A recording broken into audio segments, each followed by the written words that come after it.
Have you ever tried to, manage even just a handful of signups for like a local fitness class? Oh, yeah. It can get pretty crazy, right? Yeah, Now imagine trying to run an entire gym or a full-blown fitness studio. I can only imagine. It's memberships and schedules and payments, and it's just this constant thing. It never really ends. Absolutely. So today we're going deep, and we're looking at a company that's really trying to bring some order to all that chaos. We're talking about PushPress. It's this gym management software platform, Interesting. and we've gone through their website, and we've also got this incredibly insightful interview with the co-founder and CEO, Dan Uyemura. Okay. So we're really going to unpack their whole story, how they got started, and how they've grown so much. Now, I think what's really interesting for you as a listener is that PushPress, it didn't just come out of nowhere, right? Yeah. It came directly from Dan's own experiences of struggling with the same things that gym owners face every single day. So this is relevant to you, whether you're actually in the fitness industry, maybe you own a gym or work at one, or maybe you're just fascinated by how software that's laser focused on one specific industry can be so successful. Right. Or even if you're just someone who loves hearing about these entrepreneurial journeys, how people identify a problem and create a solution. Yeah. That's what we're diving into today. We're not just looking at the features of the software itself. We're really trying to understand how they identified a real need in the market Right. and how they built this practical solution, step by step to meet that need. Think of it as a shortcut, right? Like we're cutting through all the noise and getting straight to the specific pain points that gyms have. And then we're going to see how they built this solution to address them. Yeah. Not just address them, but actually create a thriving business out of it. Absolutely. So we've got a couple of sources for this deep dive. We've got the PushPress website, which is a gold mine. It talks about their platform, all their features, and it really outlines their whole philosophy. And then we have this very candid interview with Dan where he walks us through their journey. Fantastic. And our mission here is to put it all together, synthesize it for you, and extract those core insights. Like, how did they figure out what that initial need was? Right. What was it like in those early days when they were building the solution? Yeah. How did they handle all those challenges that come with, starting a company and trying to grow it? And what's the driving force behind PushPress in this very specific market? Right. And always, always keeping that focus on the gym owners and the members, Right. the people who are actually using it. Absolutely. Okay, so let's jump right in. The story really begins with Dan's own background. Okay. So he was a coder back in the early 2000s, and then he did something pretty interesting. He opened his own gym around 2010. Interesting. So he went from coding to the gym world. Yeah, and what's really interesting is that he didn't just approach it as someone who loves fitness, right? Right. He brought that engineer's mindset with him. I see it. So he started noticing all these inefficiencies, all these clunky software options that were out there, and he thought there has to be a better way to do this. That makes sense. Okay. Someone with that kind of technical background would definitely see those inefficiencies. Right. And he even mentions in the interview that as soon as he opened his gym, almost immediately he was frustrated with the existing software options. Great. He described them as outdated and just not aligned with how modern gyms actually work. He even tried to put together his own system using WordPress at first. Wow. It's funny, isn't it? It's often those personal frustrations that end up leading to the most innovative solutions. Absolutely. I mean, when you experience the problem firsthand, you're so much more motivated to find a better way. Totally. And this wasn't just him being annoyed in private, right? Other gym owners saw what he was trying to do, and they started asking him about it. That's interesting. So it resonated with other people too. Yeah, that organic interest, that word of mouth within the community, that was a big early sign that he was onto something valuable. It's like the market was telling him there was a demand for a better solution. Exactly. It wasn't just his own experience. There was a wider need for a solution that was truly designed for managing a gym. And he also tells this really relatable story about dealing with payment processing for his gym. Oh, yeah. That can be a nightmare. Oh, tell me about it. Yeah. He spent forever negotiating a good rate. He finally thought he got it. And then he realized they were overcharging him. Classic. And, with his software background, he just saw this huge disconnect between the technology that was available and what gym owners actually needed in the real world. Right. So it really sparked this passion in him to find a better solution. He saw all this time and energy being wasted on these administrative tasks that could be so much easier with the right software. So it wasn't just about building software for him. It was about solving these real, tangible problems that gym owners were struggling with every day. Exactly. And he talks about how a lot of the existing software options were trying to be everything to everyone. Oh, I see. They wanted to cater to CrossFit boxes, MMA studios, yoga studios, you name it. The classic one-size-fits-all Yeah. approach. And as a result, they ended up being super complicated and didn't really serve anyone particularly well. Hmm. And he makes this great analogy to the iPhone. Okay. You've got the core operating system, but the real power is in being able to customize it with apps that are specific to what you need. Right. So he had this vision of gym management software that was similarly modular and adaptable to different types of fitness businesses. That makes a lot of sense. So they've identified a problem. They've got this vision for a solution. What were those early days like when they actually started building PushPress? So the interview really dives into the challenges they faced, especially when it came to getting funding. Ah, the eternal struggle of the startup world. Right. And Dan is very honest about the years they spent pitching to venture capitalists, getting rejected over and over again. It's tough out there for early-stage companies. It really is. And he admits that as first-time founders, they didn't really know how to pitch their idea properly. What do you mean? They were so passionate about the problem, but they weren't communicating the business potential effectively to investors who weren't in the fitness world. I see. So their passion wasn't translating into a compelling business case. Exactly. And he even jokes about initially thinking VCs were just, throwing money around like gamblers. That's fine. But it took them a lot of pitches to realize that investors are looking for something very specific. What kind of things? They want a clear business model, a solid understanding of how big the market is, and real evidence that the company can grow significantly. That makes sense. Yeah. It's not just about being excited about an idea. It's about showing that it can actually become a successful business. It's a huge lesson for any entrepreneur. Even if your idea is brilliant, you have to be able to sell it, to explain its value to people who might invest in it. Absolutely. And, one thing that comes up again and again in the interview is this feeling that they were seeing an opportunity that a lot of other people just weren't recognizing. Mm-hmm. He talks about how difficult it was to compete with the big players that were already out there, like MindBody, and how frustrating it was that they couldn't get their vision across. Right. But he also says something really interesting. If everyone can immediately see the value in something, it's probably not that unique or valuable anymore. That's a good point. The real innovation, the real opportunity, often lies in seeing something that others are missing or underestimating. It's like finding those hidden gems that everyone else is overlooking. Exactly. And, it's inspiring to hear about their perseverance. He talks about being practically laughed out of VC meetings for years. Yeah, what? And there's this one story about an investor who gave them specific milestones to hit. First $10,000 in monthly recurring revenue, then $100,000. Oh, okay. And then even after they reached those goals, the investor still didn't invest. Oh, that's rough. That'd be so demoralizing. It would be, but it kind of fueled them. He talks about developing this chip on their shoulder mentality. Like they had something to prove. Exactly. And there's even this funny story about him driving past the house of an investor who had rejected them. Let's just say he wasn't exactly sending good vibes their way. I can imagine. So if they weren't getting venture capital in those early years, how did they actually fund the development and growth of PushPress? They were incredibly resourceful. They had to bootstrap the entire operation. Bootstrapping, for those who aren't familiar, is essentially building a company with very limited resources, often using your own funds or revenue generated by the business itself. Exactly. And Dan highlights these two really creative and effective tactics that they used. Okay, tell me about them. The first one was a partnership with a weightlifting coach. A weightlifting coach? Yeah, they created this high-quality poster demonstrating proper weightlifting technique. Interesting. And they offered it to gyms and coaches for free, but charged for shipping. Okay. And believe it or not, that actually ended up being a pretty significant revenue stream for them in those early days. Wow, so it wasn't just about the money.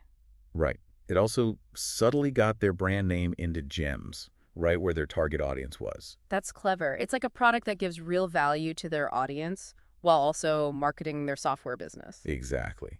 And then the second tactic was creating a dedicated workout timer app. A workout timer? Yeah. Chris, the co-founder, took the lead on the design and they outsourced the development. But the real genius was getting well-known CrossFit figures to record the voice prompts for the timer. Oh, wow. So it quickly became hugely popular within the CrossFit community. That's smart marketing. It was. At its peak, it was being used for 1 million workouts a month. That's incredible. They even experimented with running ads on the timer, which generated a decent amount of revenue for quite a while, enough to really help fund the development of the main PushPress software. Wow, so this free timer was actually bringing in $20,000 to $30,000 a month. That's impressive. It is, and it shows how well they understood the gym community. They weren't just building software in a vacuum. Yeah. They were actively engaging with their potential users, giving them something valuable with these side projects, and building brand awareness within their niche. Right. It wasn't all smooth sailing, though, was it? No, it wasn't. Dan actually talks about a point around 2017 where he was seriously considering giving up on PushPress altogether. Really? Yeah, he was thinking about just focusing on his original gym business. That's a big decision. It was. He was essentially working multiple jobs, and it just felt like the software might never really become sustainable. So what changed his mind? Well, they had a couple hundred paying clients by that point, Hmm. so there was definitely a need, and they were getting some traction. But it still wasn't enough to support him financially. Exactly. Yeah. It highlights how tough it can be to build a software as a service business. Right. You can have users, but it takes time to reach that point where it's actually profitable. Right. And he specifically credits his co-founders for talking him out of quitting. They must have really believed in the vision. They did. They gave him the encouragement he needed to keep going. And it's a testament to his own resilience, too, that underlying belief that if you keep pushing, you can eventually make things happen. And then, of course, came the global pandemic, COVID-19. Which completely upended so many industries. It did. But for PushPress, it actually became a major catalyst for growth. Really? How so? Dan credits a few key things.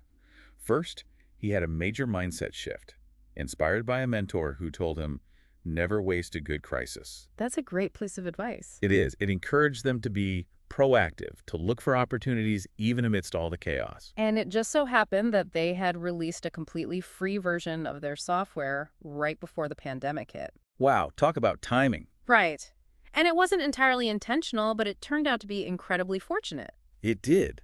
And more importantly, they really leaned into supporting the gym community, whether those gyms were already using PushPress or not. That's awesome. They offered financial grants, they became advocates for the industry, they even started a podcast. So they really positioned themselves as a partner, helping gyms navigate this incredibly difficult time. Exactly. They weren't just focused on selling their product. And I bet that generated a lot of goodwill in the fitness community. It did.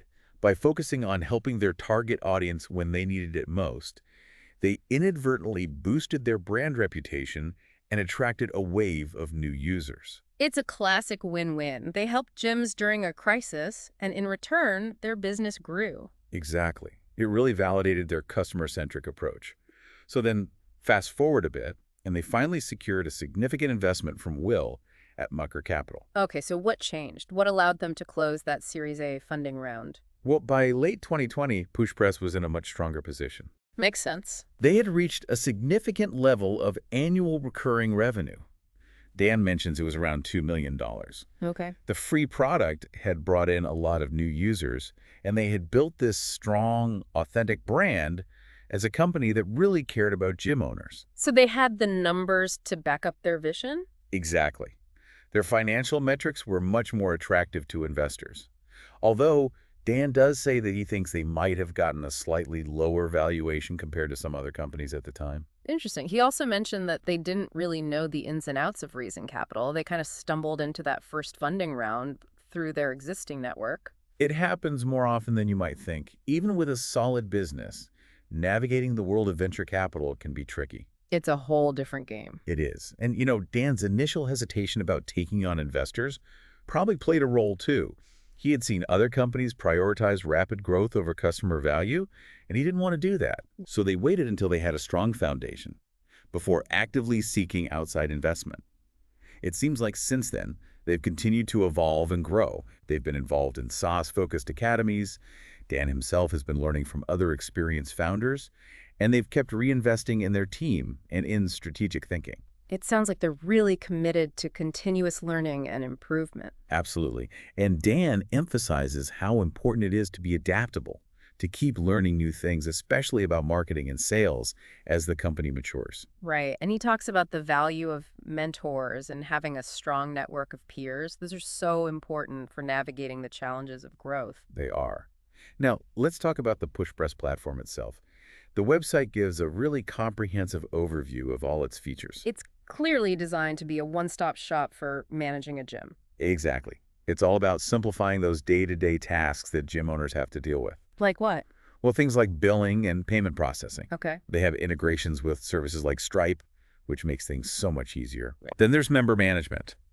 They automate the onboarding process and track all the data. And then, of course, there's class scheduling. I see. It's all about taking those time-consuming tasks off the gym owner's plate. So they can focus on what really matters, which is helping their members. Precisely. And they also have these add-on products specifically for growth. Like what? Things like tools for lead generation, SEO-optimized websites, automated messaging, and features for boosting member retention. So they're covering all the bases, both attracting new members and keeping existing members happy. Exactly. And then there's the train section of the platform. Okay, what's that all about? It's focused on enhancing the member experience. Makes sense. So there's a branded mobile app for members to track their workouts, reserve classes, and engage with the gym community. Okay. They also have tools for creating custom workout programs and even access to premium fitness content from partners. It really does seem like they've thought about everything, the entire life cycle of a gym business. They have. And throughout the website, they emphasize that the platform was built by gym owners for gym owners. Which brings us back to Dan's initial frustrations. He was trying to solve his own problems, and he ended up creating a solution for a whole industry. And that's their key differentiator. They're not trying to be everything to everyone. They're focused on providing a specific set of features that gyms actually need and will use. Dan also talks about their economic model. He describes PushPress as a vertical SaaS platform. Right. And for those who might not know, vertical SaaS is software designed for a specific industry, in this case, the fitness industry. Okay. And Dan's view is that the potential for a vertical SaaS company goes way beyond just the revenue from the software itself. Interesting. He sees it as an opportunity to address all sorts of related needs that gym owners have. Anything on their profit and loss statement that can be digitized, systematized, or even outsourced. That's a really interesting way of looking at it. It's about becoming more than just a software provider. It's about becoming a comprehensive solution provider for a specific industry. And he used this great analogy saying that gym owners often want one throat to choke. Yeah, I remember that. Meaning they want a single, trusted partner who can handle all the complicated stuff. Exactly. So Dan's long-term vision for PushPress includes expanding into areas like insurance, payroll, employee benefits, business banking, even equipment servicing. Wow, so they're really aiming to become a one-stop shop for everything a gym needs. Exactly. And he argues that the total market size isn't just the number of gyms multiplied by the software subscription price. Right. It's the entire scope of their operational expenses. That's a whole different way of thinking about market size. It is. And it comes back to their understanding of their customers' pain points. They're not just selling software. They're trying to help gym owners focus on what they love, which is helping people get fit. And Dan also highlights their approach to customer support. He sees it as a crucial part of their strategy. Right. For him, customer support is not just a cost, it's an investment. He believes in overstaffing, training, and empowering the support team to provide exceptional service. Interesting. His argument to investors was that this investment in support would lead to more loyal customers, lower churn rates, and more referrals. So it's not just about fixing problems, it's about building relationships and creating advocates. Exactly. Happy customers are your best salespeople. And he even mentioned a unique way of onboarding new engineers. They spend time in customer support. Wow. So they can see firsthand how their work impacts the end users. That's brilliant. It creates empathy and a customer-centric mindset across the entire company. Right. And as they've grown to almost 100 employees, they've managed to maintain that customer obsession. It's impressive. And Dan credits their strong mission and shared passion for helping gym owners as key factors in sustaining that culture. He also talked about the importance of content creation, especially building his own personal brand on platforms like Instagram. Right. It's a way to differentiate himself and the company, especially since he's a gym owner himself. He can connect with their audience on a personal level. Exactly. And he recognizes that people do a lot of research online these days, including on social media. So it's about being present where your customers are. Right. And he believes in putting a face to the brand, especially in the small business world, where trust is so important. He even mentioned a mentor who constantly put out valuable content and how it built a sense of connection. It's about consistent communication, sharing their values, and building trust over time. He also sees it as a way to leverage the reach of social media without relying solely on expensive advertising. Absolutely. It's a powerful way to get your message out there organically. And while he admits it wasn't always easy for him, he recognized it as a necessary step as a leader. It's interesting how many founders are now embracing personal branding as part of their overall strategy. It adds a layer of authenticity and connection that can be really powerful. When people feel like they know the person behind the company, they're more likely to trust and support that company. Now, as a leader, Dan has gone through his own evolution. He's become more decisive and confident in his decision-making.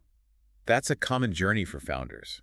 As they gain experience, they become more comfortable taking charge. He still values input from others, but he also recognizes that sometimes he needs to make the call. Right. And he's actively working on improving his financial and operational skills, which is a great sign. He's always looking to grow. Now, let's talk about the mission of PushPress. It started broadly, about making the world fitter. And it's evolved into a more focused statement about helping gyms become better businesses. That clarity of mission is so important for guiding a company. It is.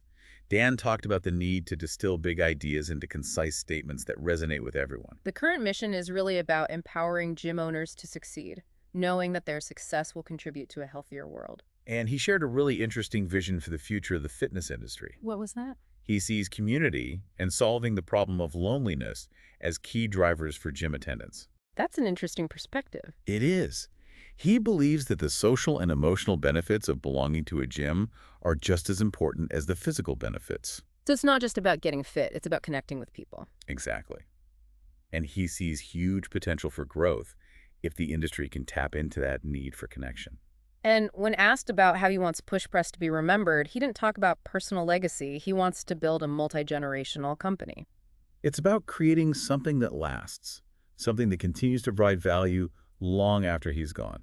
Okay, let's recap. What were some of the most significant aha moments or surprising facts that stood out to you?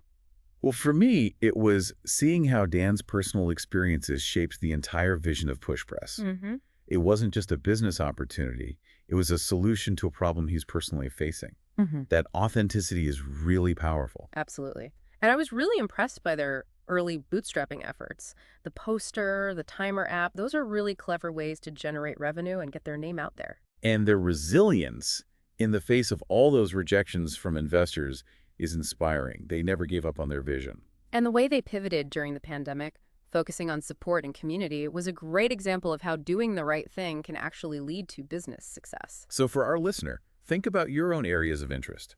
Are there problems that are being overlooked? Could a deep understanding of a specific community reveal unmet needs and opportunities for innovation? And this story also raises a question about funding. It's important to have a great idea, but you also need to be able to communicate it effectively to investors. However, PushPress also shows that bootstrapping can be a viable path to success, especially if you build strong relationships with your customers. If you want to learn more about PushPress, definitely check out their website. You can also find the full interview with Dan on YouTube. And if you're interested in the broader strategies they used, look into the concept of vertical SaaS and other companies that have focused on niche markets. The story of PushPress really shows the power of understanding a market, building a solution with empathy, and persevering through challenges. Absolutely. It's a great example of how to build a successful business from the ground up. Hopefully this deep dive has given you a new perspective on the power of understanding a market from the inside out.